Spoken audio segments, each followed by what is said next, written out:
সোনালী ব্যাংকে বাধ্য করা হয় রিসিপ্ট ছাড়া টাকা লেনদেন করার জন্য। এটা তো একটা ক্রাইম। লাস্ট ওয়ার্কিং ডেতে আমরা সোনালী ব্যাংকে আসছি একটা অ্যাকাউন্ট করার জন্য। সাথীর জনতা ব্যাংকে অ্যাকাউন্ট আছে, বাট অফিসিয়াল কাজের জন্য একটা সোনালী ব্যাংকে অ্যাকাউন্ট লাগবে। বাধ্য হয়ে সোনালী ব্যাংকে আসা। তো আসার পর এখান থেকে বলে এনআইডি ভেরিফাই করতে হয়, আর এনআইডি ভেরিফিকেশনের জন্য তাদেরকে এক্সট্রা পে করতে হয়, বাট তারা কোনো ধরনের কোনো রিসিপ্ট দিবে না। তো এটা নিয়ে আমার সাথে অনেক আর্গুমেন্ট হয়। তারা হচ্ছে দুটো এনআইডি ভেরিফাই করবে, 25 টাকা নেবে। দেখেন টাকাটা নিয়েছে। তা আমার সাথে অনেক আর্গুমেন্ট হয় যে ব্যাংকের মধ্যে আপনারা রিসিপ্ট ছাড়া কেন লেনদেন করবেন।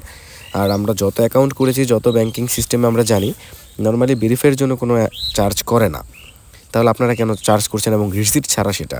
তো তারা আমাদেরকে একটা তাদের সোনালী ব্যাংকের একটা হচ্ছে বিজ্ঞপ্তি দেখায় দেয় যে তাদেরকে নির্দেশনা দেওয়া আছে সোনালী ব্যাংকের ম্যানেজমেন্ট থেকে, যেটা হচ্ছে টাকা নেওয়ার জন্য, নয়তো তাদেরকে নাকি হিসাব দিতে হবে।